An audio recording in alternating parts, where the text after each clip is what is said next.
That's better there. That was better there. Now, what I'm doing, oddly enough, is this. If I can get you firm here, I can get this to fold. When the best golfers in the world need to sharpen their skills, they look for the best teacher in the world. And over 100 touring pros look to Jimmy Ballard's Golf Workshop at Doral Resort and Country Club in Miami, Florida for that competitive edge.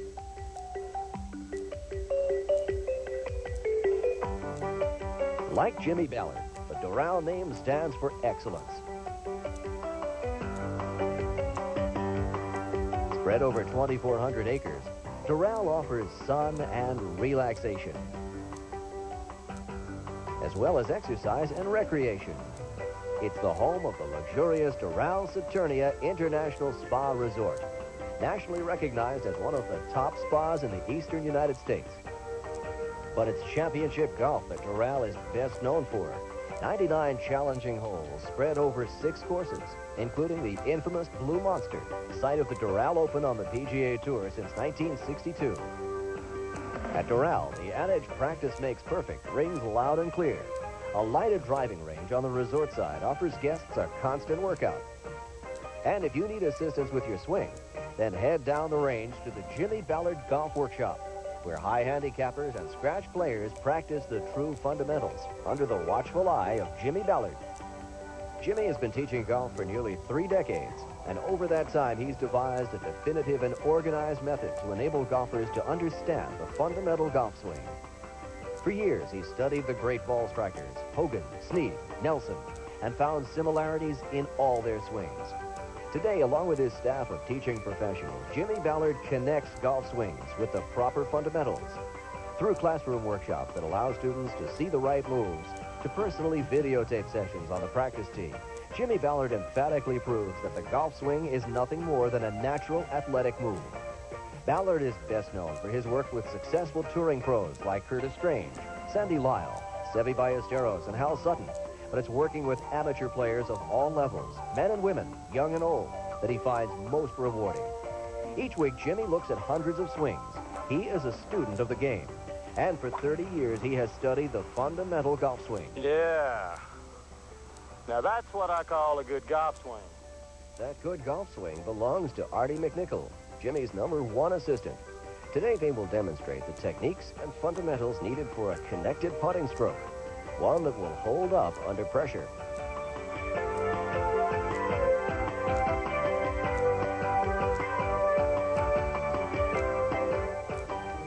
Putting is a very precise part of golf, but no matter how you go about it, the main objective is to get the ball in the hole. It can happen from the left side or the right.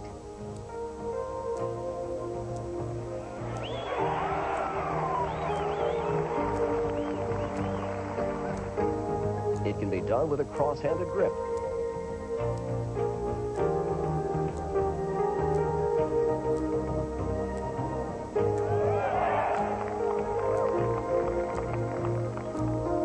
Or it can be done with a conventional grip.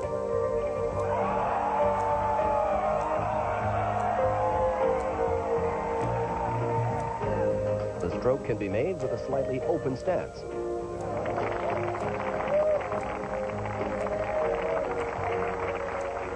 Or one that is slightly closed.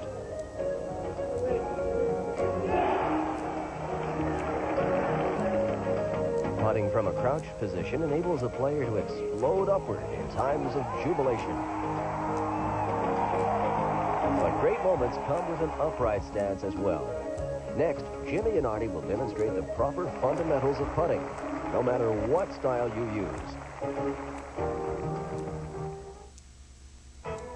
Would you like to work on your game at the world-famous Jimmy Ballard Golf Workshop at Doral Country Club in Miami, Florida? The place where so many top touring professionals go to benefit from Jimmy's proven and time-tested methods. Pros at the pinnacle of their careers that still come home to Jimmy to work on the basic fundamentals. Well, if you can do the next best thing. Bring Jimmy home to you. The world's most successful teacher has just completed his all-new instructional videotape. Over an hour long, it methodically spells out and illustrates the very same fundamentals, complete with tips and drills that have helped so many touring pros. If you can't go to Jimmy, do your game a favor. Take Jimmy Ballard home with you. To order your copy, send a check for $49.95 plus $4.95 shipping and handling, payable to Ballard Reed Associates, care of Resolution, 1 Mill Street, Burlington, Vermont. Or use your credit card and call 1-800-843-0048.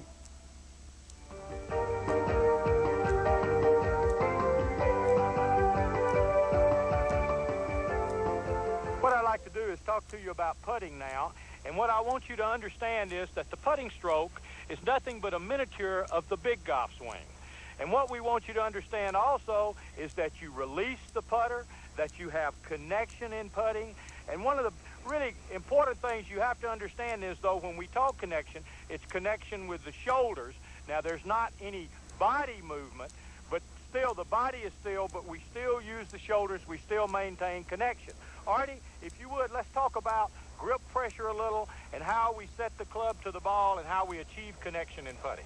I think there are a variety of grips that people use, but more important than the grip itself is grip pressure. If you were to just barely hold the putter off the ground, light enough to not drop it, you might begin to feel the weight of the club in your shoulders, in your pecs and your lats. That's your shoulder. That's your shoulder girdle. So many of our students come to us with a lot of tension in their arms, and they'd never be able to develop a shoulder stroke. With softer arms, they can feel the weight of the club in their shoulders, and that's proper grip pressure. You want to feel the weight of the club in your shoulders, and then you can develop a connected shoulder stroke. I think grips vary, but if you use connection and if you release the club properly, you could do it with a conventional grip. You can do it cross-handed. There are a variety of grips, but grip pressure, feeling the weight of the club in your shoulder, I think is most important. Now let's talk about how we take the putter away, how the club goes back off the ball, and how it releases down the line with connection. Artie, if you will, let's talk a little bit about the putter coming straight back opposed to coming inside slightly or taking it inside with your hands. Let's discuss that. I think a lot of people are under the impression that a blade or a putter should be taken straight back and straight through. If you do that, you're effectively shutting the blade and opening it and perhaps blocking it. A pure shoulder stroke with connection, the putter blade would travel slightly inside and then release down the target line. It isn't taken inside by fanning the putter blade this way, because then you'd be required to flip your hands over trying to hit it or release it. Again, the blade doesn't go straight back, that would shut it, nor does it go straight through, that would block it. It would travel inside with connection and always staying square to your shoulders. Show them the little drill we have, the same as with the club, of putting the club in the center of your chest, and let them see how the putter would travel back.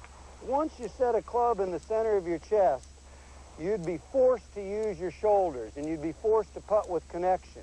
If I set the putter right in the center of my chest and just took a stroke back with my shoulders, you can see how the shaft remains in center, just like in a full shot. And that encourages my shoulders to work. And the same way going through, the shaft would have to stay in center. That simply tells you that your shoulders are working. As a matter of fact, when we hit putts and we ask our students to hit putts, that's one of the ways we get them to feel their shoulders. If the shaft stays in center throughout the stroke, they would have had to use their shoulders. Show them what would happen if you rolled it, it's out of center, if you fanned it inside. If I take it inside on purpose, all of a sudden that shaft comes out of center. And then if I flipped it this way, it's out of center, and I'm relying on little muscle. Right, right. Now show them again, if you kept it in the center, how it travels back, slightly inside, and releases down the line. Now let's do it and hit a putt. I think this putt breaks slightly to the left. Right.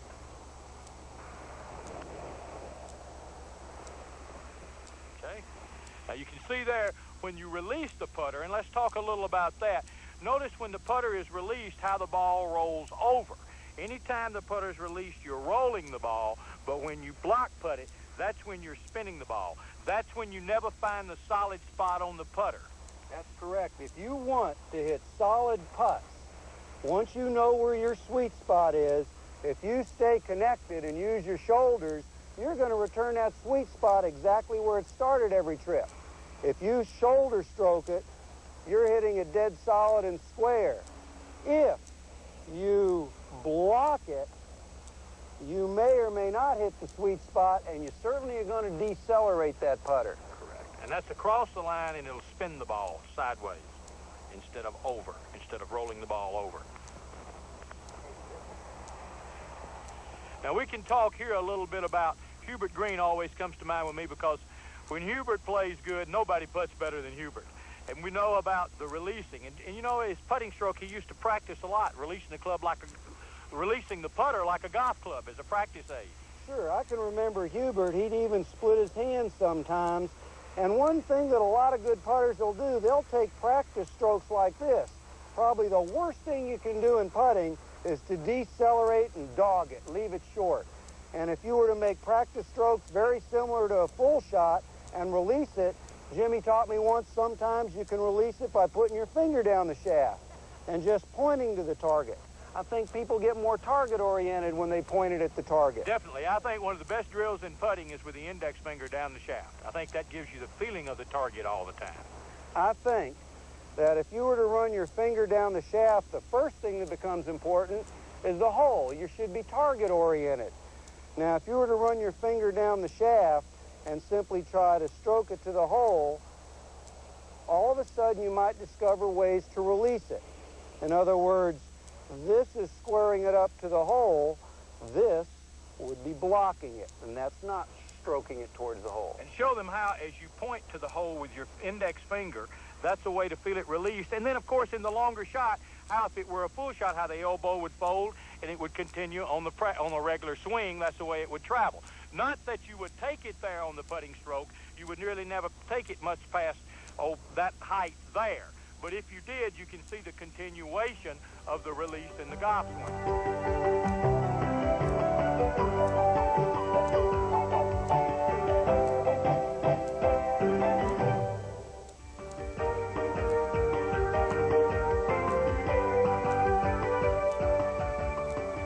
A little bit about some of the different players and how their strokes are, but let's also understand that basically they're still doing the same fundamentals that we're talking about. They're connected, they're releasing the putter.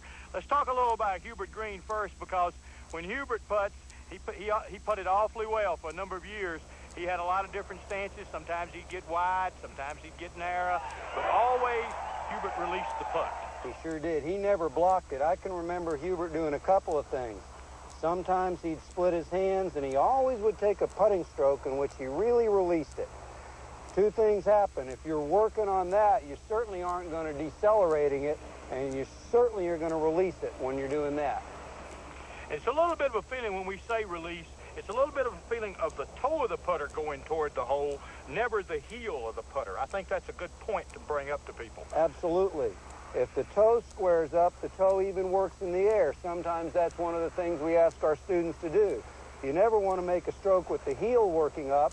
That would be blocked, and it'd border on deceleration. If you work the toe up in the air, you've always got to release it, and that also always keeps the shaft right in center. That lets you know you're using your shoulders. Let's talk a little bit about Ben Crenshaw. I don't think there's a better stroke than that one. Boy, on the regular tour, Ben Crenshaw does what we teach probably better than anybody else. On the senior tour, from the left side of the golf ball, Bob Charles does what we teach. If you ever have a chance to get down their line, you're always going to see the blade travel slightly inside with their shoulders, and boy, does Ben always release that toe in the air. He never blocks it. Of course, he's always been considered the best putter on the tour. Why? He releases it. I agree 100%. Show us that one time. Okay. Very good. Now let's talk a little bit about alignment, about how we position ourselves. Some people are a little wider than others, some more narrow. Let's talk a little bit about the head and the eyes, where they should be. I think one thing that very often happens is that just regarding your head and eyes, so many people will be told that they've got to keep their heads still over the ball, listen for it to drop. If you did that, you'd never enjoy the roll of the ball. If you watch all the best putters in the world, every one of them will track that ball to the hole with their eyes. I think it was in '86 that Johnny Miller won the AT&T tournament at Pebble Beach, and he never once looked at the ball. He looked at the hole for 72 holes. He simply set up and he stroked it right at the hole. If you have a pure connected stroke, I don't think there's a better way to do it. Well, no question. And, you know, this gets right back to the golf swing. You want to be target-oriented, not ball-oriented. You want to roll the ball. You want to swing the club. You're not trying to hit the ball. Absolutely. The club is freewheeling through the ball. And I think that's a good point that people must understand. Regarding the head, there are a couple of things in setup that I think are important. One thing, get you a ball here, that we often see with our students, the amateurs, they're always being told that they have to keep their head directly over the ball or have their head and eyes directly over the ball. That's correct, but it's not the only place you can have your head and eyes. You can also set your head and eyes inside that line. If you set your head and eyes inside that line, you can comfortably see your target. You can see the line you're trying to hit it down. If you set your head and eyes directly over the ball, you still can comfortably see the line you're trying to hit it down and your target. But the one place you can't keep your head and eyes is if you ever let them get beyond the ball like this. Now you're looking cockeyed across that line, and boy, are you going to pull and push to compensate for that. I think a good idea for amateurs is if you feel comfortable, let your head and eyes be a little bit inside the ball, and then you never run the risk of setting them beyond the ball. I think that's a killer with a lot of amateurs. That, Artie, and your balance. Sure. If you get your head out over there, all your weight goes to your toes, which again gets center down and you're working around yourself. You run the threat of using your arms again. That's exactly right. Now let's talk a little bit about alignment, about how you line a putt up and where your lines are. Absolutely. We've drawn a couple of lines here on the green tape here to just give you an idea how similar this is to a full stroke. We don't really care how wide you are or how narrow you are. We don't care if you have a slightly closed stance or a slightly open stance, but one thing is crucial, that both your hips and your shoulders are parallel left of the intended line of flight or the intended line you're trying to putt it down. Again, if you had a slightly closed stance or a slightly open stance, I think you can see with these two lines on the green that my shoulders and hips are always remaining parallel to the line I'm putting it down. I think that's the way you can encourage your shoulders to work. Well, like Bobby Locke is an example. Bobby Locke is probably one of the great putters of all time. He was closed in his feet, but you can check him every time. His hips and shoulders are dead square. Absolutely. Okay? So parallel lines with your shoulders and hips are crucial if you expect to make a connected shoulder stroke. Also, we'd like to say this. You're always aiming the blade and the ball to your target. Your feet are always on the line, parallel left, like a railroad track. The ball in line of flight is the outer rail of the railroad track. The feet and legs and body is the inner rail. To line up, to have the putter and the ball aimed at your target, your feet and shoulders, or at least your hips and shoulders, are always left. That's what people must understand. Now, this putt breaks slightly right, a couple of inches probably, so therefore your target is 2 inches to the right. And the ball, and you just let the break of the green take over.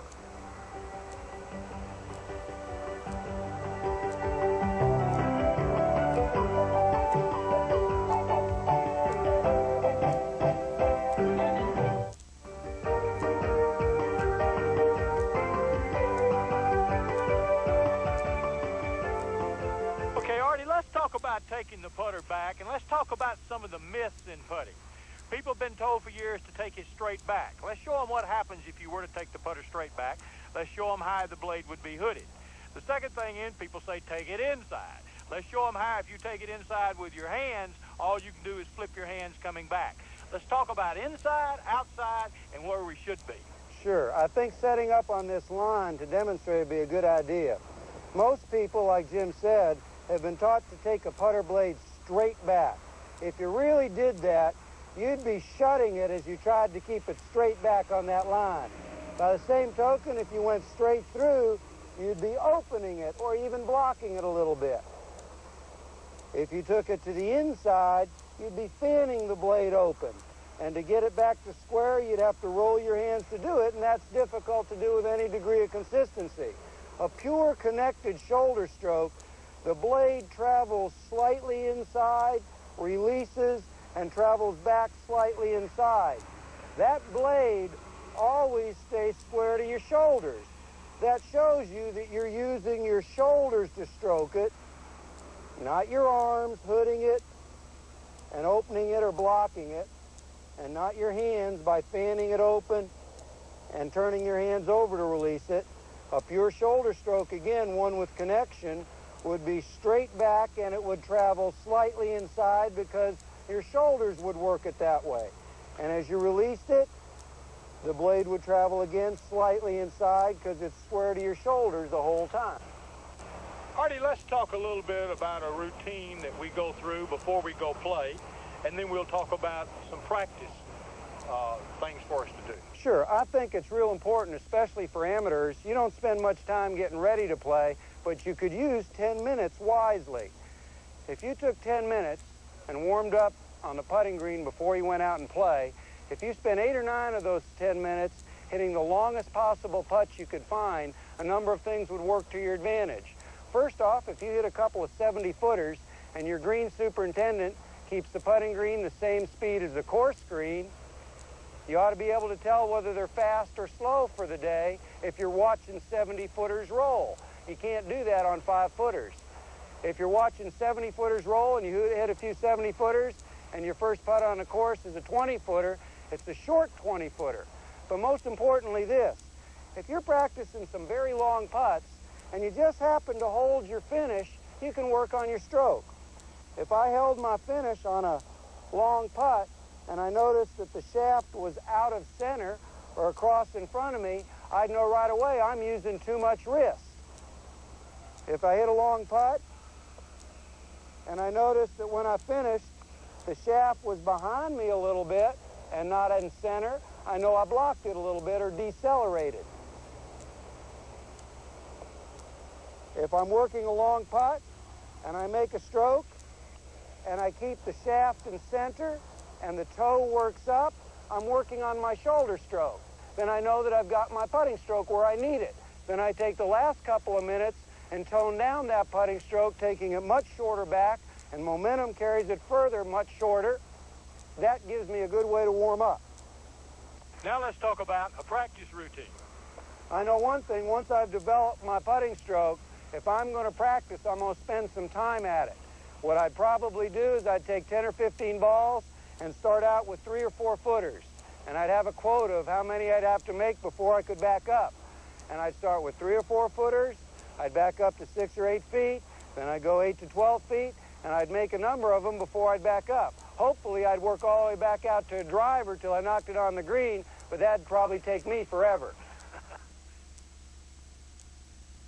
The game's major champions make up an outstanding field. The world's greatest golfers tee off in the final round of the Canadian Open today at 4 Eastern, live on ESPN. This is ESPN, the Total Sports Network.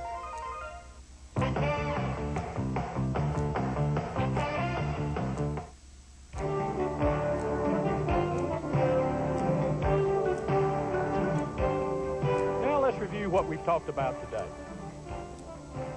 First of all, the putting stroke is nothing more than a miniature of the full swing. Notice here as Artie goes through the ball, see how the left arm is laying on the body, and in the full swing it would simply fold. The left elbow would fold down. Secondly, you must release the toe of the putter down the line. Now notice here as Artie lets the putter go, it travels slightly to the inside, and then notice how the toe of the club releases down the line. That's hitting it down through the ball, even on a putt. And finally, the shoulders must be aligned to the target. Your feet, legs, hips, and shoulders should be basically square. In some putting strokes, you might set slightly open in the feet and legs. That really doesn't matter, but the shoulders must be square to the line. Now remember, you must stay connected in the putting stroke as well as in the full swing. Now take these fundamentals to the practice tee and work on them. Next week, Jimmy Ballard will review the 7 common denominators of a fundamental golf swing. Common denominator number 1 is the braced connected address. Number 2 is taking the triangle and center away together. Number 3 is coiling into the brace of the right leg. Number 4 is the change of direction or the fall-in. Number 5 is the firing of the right side back to impact. Number 6 is maintaining the triangle with center facing the target. And finally, number 7 is the straight balanced finish. All this and more next week on Jimmy Ballard, the Fundamental Golf Swing. The preceding has been a presentation of Reed Dolph Incorporated.